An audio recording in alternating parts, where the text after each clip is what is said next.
Hello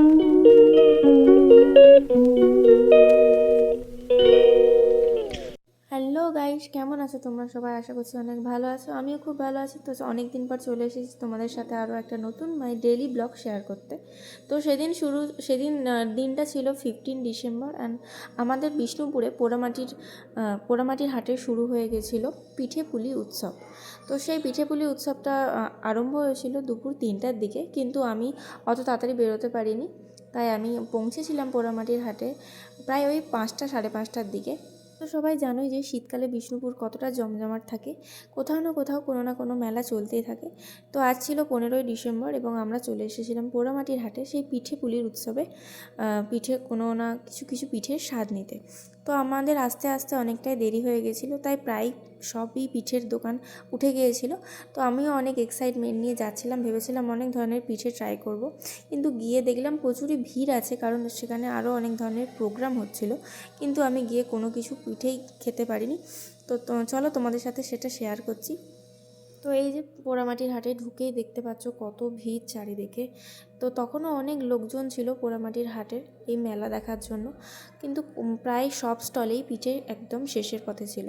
তো আমরা প্রথমে ভেবেছিলাম এদিকে পিঠের স্টলগুলো আছে, কিন্তু এদিকে এমনি নর্মাল রেগুলার যে দোকানগুলো পোড়ামাটির হাটে বসে, ফুচকা, ভেলপুরি, মোমো, এইসব দোকানগুলোই ছিল। তো আমরা এখানে পিঠের স্টল খুঁজছিলাম, কিন্তু এখানে দেখতে পাইনি। তো তারপর একটু সামনেই এগিয়ে দেখতে পাচ্ছিলাম যে তো ওদিকটা পিঠের স্টলগুলো বসেছে। প্রায় দুদিকে ঘিরেই অনেক ধরনের পিঠের স্টল বসেছিল, আর এই যে দেখতেই পাচ্ছ প্রচুর মানুষের সমাগম হয়েছিল সেখানেও। সবাই প্রায় অনেক তাড়াতাড়ি চলে এসেছিলো, কিন্তু আমরা আসতে পারিনি, একটু কাজের চাপে আটকে পড়েছিলাম। তাই অনেকক্ষণ ধরেই ভাবছিলাম বেরোবো, কিন্তু বেরোতে এই দেরি হয়ে গিয়েছিলো। তো 5:30টার দিকে পৌঁছেছিলাম পোড়ামাটির হাটে। তো পৌঁছেই প্রথমে চলে গিয়েছিলাম স্টলের উদ্দেশ্যে, কিন্তু এই যে গিয়ে দেখো, তোমাদেরকে দেখাচ্ছি যে স্টলগুলো পুরোই ফাঁকা হয়ে গিয়েছিলো। তো তখনও আরও অনেকেই পিঠে তৈরি করছিল। তো আমাদের দিকে ওয়েট করতে বলেছিল এবং বলেছিল যে একটু লাইন দিয়ে ওয়েট করলে তোমরা কিছু কিছু পিঠে পেতে পারো। তো আমরা সেরকম কিছুই পিঠে পাইনি, মাত্র একটাই পিঠে পেয়েছিলাম। তো সেই পিঠেটা কী পিঠে পেয়েছিলাম সেটা তোমাদের দিকে দেখাবো একটু পরেই। তো এই যে চলে এসেছি আমরা স্টলের উদ্দেশ্যে। তো প্রত্যেকটা স্টলেই দাঁড়িয়ে অনেক লোকজন আছে, অনেক ভিড় করে আছে। প্রথমে ভেবেছিলাম তো এখান থেকে পিঠে পাওয়া যাচ্ছে, কিন্তু এই যে সব জায়গায় এখানে কী কী পিঠে ছিল, দুধ পুলি ছিল, আরও অনেক ধরনের পিঠে ছিল, কাঁকড়া পিঠে ছিল, কিন্তু কিছুই ছিল না, সবই শেষের পথে। তো সব দোকানেই আমরা দেখতে পাচ্ছিলাম যে সব পিঠে শেষের পথে। তো এই দোকানে একটা পিঠে দেখছিলাম, এটা ঠিক কী পিঠে আমি জানতাম না, তো এটাও আমরা অর্ডার দিয়েছিলাম দুটো। তো আমাদের দিকে বলেছিল যে একটু ওয়েট করতে, তো ওখানে গরম গরম তৈরি হচ্ছে আরও পিঠে, আর সেইগুলোই এখানে আসবে। আর এদিকে শুরু হয়ে গিয়েছিল এখানের প্রোগ্রাম। তো পোড়ামাটির মাঠটা খুবই সুন্দর করে সাজানো হয়েছিল। আর এই যে আমি স্টলের সামনে দাঁড়িয়ে দাঁড়িয়ে একটু ভিডিও করছিলাম, ভাবছিলাম যে যে পিঠেগুলো আছে সেই পিঠেগুলোর ভিডিও ক্লিপ নেব, কিন্তু গিয়ে তো দেখলাম প্রায় সব পিঠেই শেষ। 2-3টে পিঠের আমি ভিডিও ক্লিপ নিতে পেরেছি। তো একটা পিঠেরই অর্ডার দিয়ে আমরা দাঁড়িয়েছিলাম, আর এই যে পোড়ামাটির হাটটা অনেক সুন্দর করে সাজানো হয়েছিল সেটাই দেখছিলাম।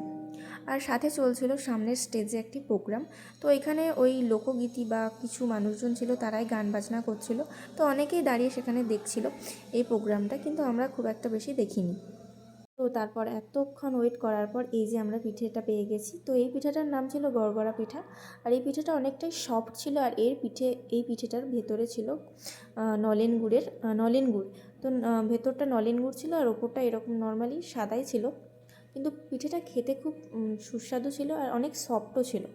তো এই পিঠেটাই প্রথমে আমরা দুটো দুটো করে খেয়ে নিয়েছিলাম। তো তারপর পিঠে খাওয়ার পরে আরও অনেক স্টলগুলোতে ঘুরছিলাম, ওখানে পাটিসাপটা আর সব কিছুই দেখছিলাম, কিন্তু জানি না স্টলগুলোতে পাটিসাপটার প্রচণ্ড দাম ছিল। একটা পাটিসাপটার দাম ছিল প্রায় 50 টাকা করে পিস।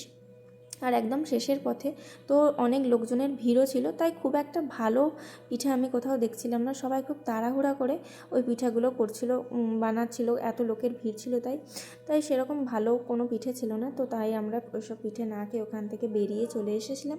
তো তারপর খেয়েছিলাম একটু চাউমিন আর চিলি চিকেনের একটা কম্বো। তো এটা খেয়ে আমরা দিনটা শেষ করেছিলাম। তো চলো এখানে বাই সবাই।